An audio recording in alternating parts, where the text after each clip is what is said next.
Sigamos. Tenemos entonces la idea de que un estimador es una función de la muestra que trata de acercarse, porque un estimador puntual, a este valor, este parámetro poblacional desconocido. Y el estimador tiene una distribución, que es la distribución muestreal, que correspondería a esta distribución imaginaria de repetir el experimento, de sacar la muestra infinitas veces o todas las veces posible y entender cómo el estimador puntual varía muestra a muestra, este histograma. Entonces, si el estimador teta gorro es una variable aleatoria porque es una función de los datos que se obtienen aleatoriamente en el muestreo, se le pueden calcular propiedades. Por ejemplo, el error estándar, SE, es la desviación estándar, que es la raíz de la varianza del estimador. Entonces el error estándar, que es un concepto que se ve mucho en inferencia, nos habla sobre la variabilidad del estimador entre todas las posibles muestras de un tamaño fijo que se podría tomar. O sea, yo fijo n, el tamaño de la muestra, qué sé yo, 100, y recuerden que en mi distribución muestreal serían todas las muestras de tamaño 100 posibles, y la desviación estándar de los estimadores de cada muestra es el error estándar, ¿ya? Entonces es la desviación estándar de la distribución muestreal, ¿ya? Y nos mide, y la idea siempre trata de calcularlo, porque nos mide la incertidumbre que tenemos en nuestra distribución muestral, nuestra estimación puntual. Entonces, si el error estándar es pequeño, confío de que sé que la variabilidad que yo voy a obtener de un estimador a otro, al cambiar la muestra, es baja. Si el error estándar es grande, más incertidumbre yo tengo, ¿ya? Entonces veamos ahora que entendimos que eso es un estimador. Veamos un ejemplo concreto de estimador, ¿ya? Supongamos que x1, x sub n es una muestra aleatoria de una población donde el proceso generador de datos tiene una media mu y una varianza sigma cuadrado, ¿ya? Supongamos que son conocidos en este caso, ¿ya? Entonces supongamos que yo lo que quiero estimar, mi parámetro de interés, es la media poblacional, mu, ¿ya? Por ejemplo, la altura promedio de los chilenos. Ese es mi parámetro poblacional. Entonces un estadístico muestral que yo podría calcular es la media muestral. O sea, la media de todo el promedio, valor promedio de cada una de mis muestras, ¿ya? Uno partido en n, partido en la suma de estos x sub i. Esta media muestral es claramente un estimador puntual porque es una función de los datos. Y es un estimador de la media, mu. Entonces por eso lo podemos tratar como mu gorro. Porque la idea es que el promedio de mi muestra intenta parecerse al promedio de mi población. Veamos, asumiendo que mu es una variable que existe, ¿ya? Mu, veamos que este estimador es insesgado, ¿ya? Entonces el valor esperado de esta media lo podemos calcular porque nosotros estamos asumiendo que cada x sub i viene de una distribución con media mu y desviación estándar sigma. Como son independientes, yo puedo entonces ver las propiedades de esperanza que vimos en la clase pasada, que básicamente las constantes salían lineales para afuera, y acá tengo la esperanza una sumatoria, puedo entrar para adentro porque es una suma de variables aleatorias independientes. Entonces tengo 1 partido en n por n veces por mu, el n se cancela con el n, y entonces la esperanza de este estimador es mu, ¿ya? Que es exactamente la ley de los grandes números. Acá tenemos un ejemplo, una forma formal de ver que la ley de los grandes números existe, ¿ya? Eso que nos dice que la media muestral es un estimador insesgado de la media poblacional. ¿Y cuál sería el error estándar? O sea, que sería la desviación estándar de mi estimador.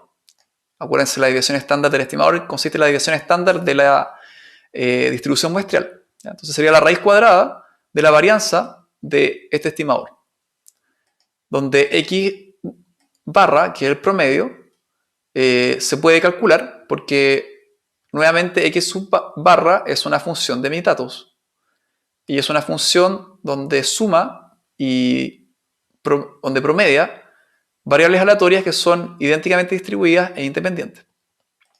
Entonces, ¿cuál es la propiedad que vimos de la varianza?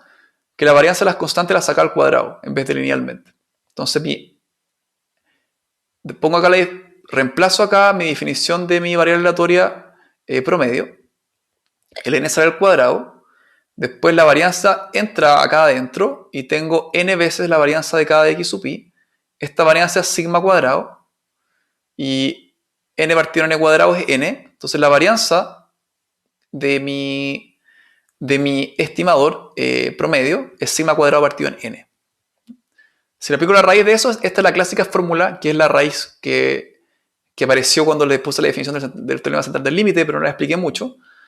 Esta fórmula es súper interesante porque nos dice que si yo tengo como estimador de la media poblacional la media muestral, primero EI sesgado, y segundo, su desviación estándar, que es el error estándar, es sigma partido en raíz de n. Eso implica que la calidad de nuestro estimador depende de dos cantidades: la variabilidad poblacional, sigma, y el tamaño de nuestra muestra. Entonces, entre más chico sea el sigma de los x, no de los x barra, ¿ya?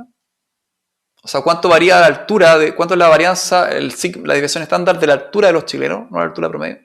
Si eso yo lo sé y la variación de esta es baja, menos error tengo. Pero entre más tamaño grande sea mi muestra, también voy a ir achicando mi error estándar. ¿Ya? Entonces nosotros no podemos controlar la variación poblacional. No podemos calcular sigma. Eso viene dado. ¿Ya? Las cosas varían y a veces varían más que otras. Pero sí tenemos control del tamaño de mi población. De mi muestra, perdón. ¿Ya? Sí tengo control del tamaño de mi muestra. El tamaño de la población no lo puedo controlar, pero sí el tamaño de mi muestra. Entonces, si yo quiero mejorar la calidad de mi estadístico muestreal, ¿ya? Que en este caso es un estimador, reduciendo la variabilidad de una muestra a otra, que es el error estándar, lo que yo puedo hacer es trabajar con muestras más grandes. Pero acá esta fórmula nos dice algo fundamental en el muestreo estadístico, que las ganancias de tener muestras más grandes decrece de manera de raíz cuadrática al tamaño de la muestra. O sea que si yo duplico el tamaño de mi muestra, no voy a duplicar la calidad de mi estadístico muestral o reducir de manera lineal mi error estándar, sino que esta reducción o mejora, depende de cómo lo interpretemos, va a estar en proporción, en un factor de raíz de 2, que es esta fórmula de acá.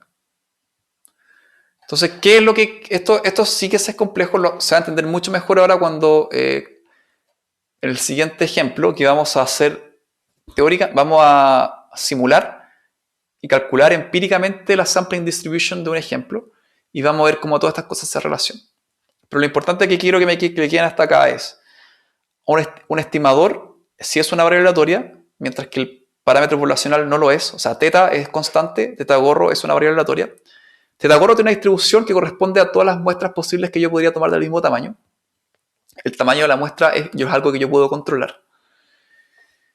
Y la variabilidad de este estimador de una muestra a otra se puede calcular, sobre todo para el caso de la media muestral, es esta de acá. Y que generalmente la diferencia, muchas veces yo quiero inferir promedios. ¿Cuál es la altura promedio? ¿Cuál es la edad promedio? ¿Cuál es la eficiencia promedio de una vacuna? Sabemos que mi error estándar, la variabilidad, es sigma partido en raíz de n, solamente por propiedades teóricas de la varianza. Y eso nos dice que nuestro error, que es la desviación estándar de nuestro estimador, depende del sigma poblacional, que es algo que no podemos controlar, y la raíz de la muestra. Entonces, si yo hago crecer mi muestra, esto se va a tender a achicar, que es lo que yo espero, que varíen poquito, lo menos posible, los estimadores. Pero esto crece en un factor de raíz cuadrática. ¿Cómo se lo pueden imaginar? ¿Ya? Yo quiero medir la altura de los chilenos. ¿Ya? Si yo tomo puras muestras de tamaño 3, ¿ya?